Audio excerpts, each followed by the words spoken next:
Students குளுக்கோஸ்க்கு ஏன் cyclic structure propose பண்ணாங்க அப்படின்னு சொல்லி பார்த்தோன்னா, இந்த ஃபிஷர் ப்ரொஜெக்ஷன் ஃபார்முலா அது ஃபிஷர் ப்ரொப்போஸ் பண்ண இந்த ஸ்ட்ரைட் செயின் ஸ்ட்ரக்சர் படி குளுக்கோஸ் என்ன செய்யலை, சோடியம் பைசல்ஃபேட்டோட கிறிஸ்டலைன் பைசல்ஃபேட் காம்பவுண்டை கொடுக்கலை. அடுத்தது ஷிஃப் பேஸோட ரியாக்ட் பண்ணலை. டாலன்ஸ் அண்ட் ஃபெல்லிங்ஸ் ரியாக்ஜெண்டோட இது ரியாக்ட் பண்ணலை. இந்த 3 காரணத்தையும் வச்சுட்டு ஃபிஷர் என்ன யோசிக்கிறாரு, ஆல்டிஹைட் குரூப் இருந்தால் இதெல்லாம் அதோட கேரக்டரிஸ்டிக் டெஸ்ட்டு. ஓகே, அந்த ரியாக்ஷனுக்கு இது ஆன்சர் பண்ணலை. அப்போது குளுக்கோஸோட ஸ்ட்ரக்சர் என்ன, ஒரு சைக்ளிக் ஃபார்மாக இருக்குமோ அப்படின்னு சொல்லி அவர் ஒரு டிசைன் பண்ணுறார், ஒரு ஸ்ட்ரக்சரை. 2 டிஃப்ரெண்ட் ஸ்ட்ரக்சர், அதை நம்ம படிக்க போகிறோம். ஓகேவா? சி, இந்த குளுக்கோஸ் நார்மலாக 2 டிஃப்ரெண்ட் ஃபார்ம்ஸில் அவைலபிளாக இருந்தா, 2 டிஃப்ரெண்ட் கிறிஸ்டலைன் ஃபார்ம்ஸில். ஓகே, ஸோ அதனால தான் ஃபிஷருக்கு இன்னும் இதோட ஸ்ட்ரக்சர் டிஃப்ரெண்ட்டாக இருக்குமோ, சைக்ளிக் ஸ்ட்ரக்சராக இருக்குமோ அப்படின்னு சொல்லி அவருக்கு ஒரு ஐடியா வந்தது. அது மட்டும் இல்லை, அந்த 2 ஃபார்மோட மெல்டிங் பாயிண்ட்டை பார்த்திங்கன்னா 2 டிஃப்ரெண்ட்டாக இருந்துச்சு. ஓகேவா? ஸோ இதிலேருந்து என்ன அவர் கண்டுபிடிச்சாருன்னா, இந்த குளுக்கோஸில் இருக்கக்கூடிய இந்த ஆல்டிஹைட் இருக்குது பார்த்தீங்களா, CHO, இந்த ஆல்டிஹைடில் உள்ள ஹைட்ரஜனும் இந்த ஹைட்ரஜனும் இந்த ஆக்சிஜனும். ஓகே, ஸோ இந்த ஆல்டிஹைடில் உள்ள OHும் இந்த 4th கார்பன். ஓகே,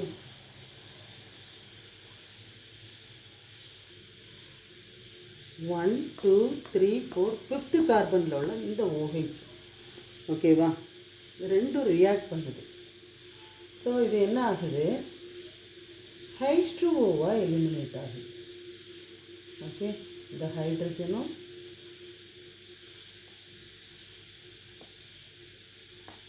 இந்த O மட்டும் தனியாக இருக்குது. ஸோ -H2O எலிமினேட் ஆகுறதுனால இந்த ஃபர்ஸ்ட் கார்பன் ஏகைரலாக இருந்தது இப்போ கைரலாக மாறி 2 டிஃப்ரெண்ட் ஐசோமர்ஸை தருது. அதுதான் நம்ம என்ன சொல்கிறோம், இது ஒரு சைக்ளிக் ஃபார்மை ஃபார்ம் பண்ணுது பார்த்தீங்களா, அதை என்ன சொல்கிறோம்னா hemiacetal form. What is that? Hemiacetal form. இந்த ஃபர்ஸ்ட் கார்பனை வச்சு 2 ஐசோமர் ஃபார்ம் பண்ணுறதுனால அந்த 2 ஐசோமரையும் நம்ம என்ன சொல்கிறோம், ஆனோமர்ஸ் அப்படின்னு சொல்கிறோம். ஓகேவா?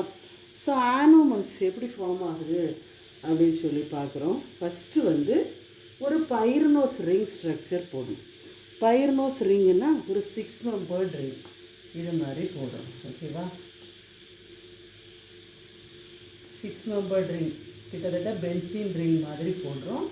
இதில் இந்த ஃபர்ஸ்ட், அதாவது இதில் என்ன இருக்குது, we can write like this.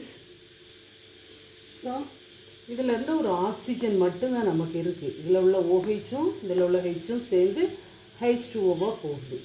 அப்போது இந்த ஃபர்ஸ்ட் கார்பனுக்கும் 5th கார்பன் கிட்டத்தையும் லிங்க் பண்ணுறது என்னது, ஒரே ஒரு ஆக்சிஜன். ஸோ அதை தான் நம்ம என்ன செய்கிறோம், இந்த பைரனோஸ் ரிங் ஸ்ட்ரக்சரில் ஃபஸ்ட்டாக ஒரு ஆக்சிஜன் அந்த ரிங்குக்குள்ளாடி இருக்கிற மாதிரி போடும். ஓகேவா? ஓகே, இந்த 5th கார்பனில் இருக்கக்கூடிய OH இங்கே போயிடுது. ஓகே, CHOவில் உள்ள ஆல்டிஹைட் இது 2ஐயும் லிங்க் பண்ணுது. இப்போ நம்ம பைரனோஸ் ரிங் ஸ்ட்ரக்சரில் இந்த ஓவை தான் நம்ம இங்கே எப்படி போட்டிருக்கிறோம். அடுத்தது இந்த ஃபர்ஸ்ட் கார்பனை இதில் ஒரு லைன் இப்படி போடணும். ஓகேவா? ஸோ இந்த சைடில் இருக்கிறதெல்லாம் மேலே அபவ் த பிளெயினில் வரணும், இந்த பக்கம் இருக்கிறதெல்லாம் பிலோ த பிளெயினில் வரணும். ஸோ இந்த பக்கம் என்ன இருக்குது, மேலே H, இந்த சைடில் இருக்குது OH. Okay, second carbon actually இதில் இருக்குதுன்னு அர்த்தம். ஓகேவா? அப்படி ஒரு லைன் போடுங்க. இங்கே என்ன இருக்குது, H, இந்த side OH. Next 3rd carbon, ஒரு லைன் போடுங்க. இங்கே என்ன இருக்குது, OH, above the plane OH, below the plane H. Okay, அடுத்தது இந்த carbon 4th carbon. So above the plane என்ன இருக்குது, H, below the plane என்ன இருக்குது, OH. ஓகே, அடுத்தது இந்த 5th கார்பன் எழுதுகிறோம். இந்த 5th கார்பனில் above the plane என்ன இருக்குது, H, ஓகே. ஸோ இந்த ஃபிஃப்த்து கார்பனில் அங்கே CH2OH இருக்கிறதுனால நம்ம என்ன செய்கிறோம், எப்போவுமே CH2OH மேலே போட்டுருவோம். ஓகேவா? So CH2OH. அடுத்தது இதை நம்ம பிலோ த பிளேனில் போட்டுறோம். ஸோ நமக்கு இந்த ஒரு பைர்னோஸ் ரிங் ஸ்ட்ரக்சர் கிடைக்குது. இந்த ஸ்ட்ரக்சரை தான் என்ன சொல்கிறோம், alpha D glucose. Okay, alpha D glucose அல்லது ஆல்ஃபா டி குளுக்கோபைர்னோஸ்.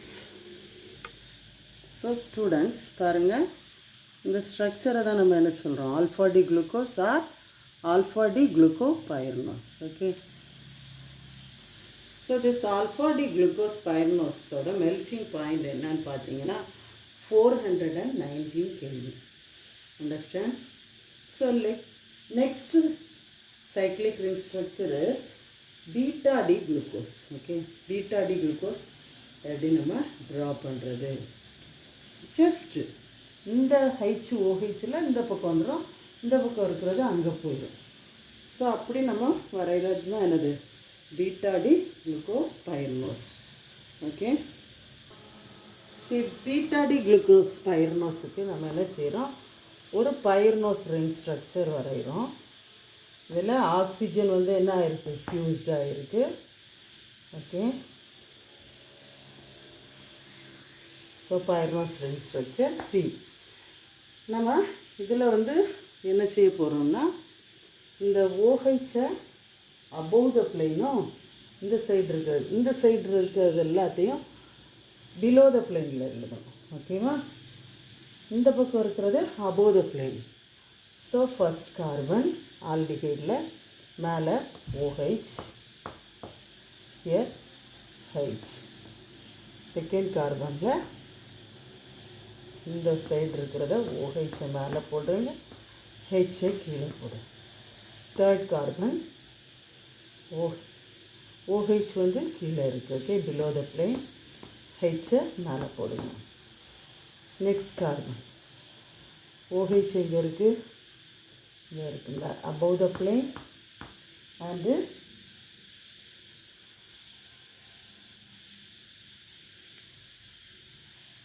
Listen students. இப்போ பாருங்கள், இந்த குளுக்கோஸ் ஆல்ஃபா டி குளுக்கோபைர்னோஸ் பார்த்தோம், பீட்டா டி குளுக்கோஸ்பைர்னோஸ் பார்த்தோம். ஸோ இந்த ஆல்ஃபா டியும் பீட்டா டி குளுக்கோபைர்னோஸும் they are called as anomers. ஆனோமர்ஸ்னால் என்னென்னா, இந்த ஃபர்ஸ்ட் கார்பனை வச்சு தான் 2 ஐசோமர்ஸ் அரைஸ் ஆகுது. ஓகே, இந்த ஃபர்ஸ்ட்டில் நம்ம பார்த்தோம். ஸோ ஃபஸ்ட்டு கார்பனில் பார்த்தீங்கன்னா இந்த HOH, இங்கே OH பிலோ த பிளேனில் இருக்குது, H அபோவ் த பிளேனில் இருக்குது. நம்ம பீட்டா டி குளுக்கோபைர்னோஸ்லேயும் நம்ம பார்க்க போகிறது இந்த ஒரு பொசிஷனில் மட்டும்தான் சேஞ்ச், மீது எல்லாமே அப்படியே எழுத போகிறோம். அதுதான் பீட்டா டி குளுக்கோபைர்னோஸ். ஓகேவா? So let us see this, how to draw this beta D glucopyranose. So பாருங்கள், ஃபர்ஸ்ட் கார்பன் ஆட்டம் இதில் எழுதுகிறோம் இல்லையா. ஃபர்ஸ்ட் கார்பன் ஆட்டத்தில் அங்கே OH பிலோ த பிளேன்லேருந்து இங்கே OH அபோவ் த பிளேனில் போடுறோம், H பிலோ த பிளேன். மீது எல்லாமே எப்படி போடுறோம், same as that of alpha D glucopyranose. பாருங்கள், இங்கே H மேலே அபோவ் த பிளேன், செகண்ட் கார்பனில் OH below the plane. Third carbon OH above the plane, H below the plane. Fourth carbon H above the plane, OH below the plane. Fifth carbon. So the CH2OH இருக்கிறதுனால இந்த CH2OH above the plane போடுங்க, இந்த H below the plane. So this is called as what? Beta D. Okay, beta D glucose. Okay, this is the structure of beta D glucose or beta D glucopyranose.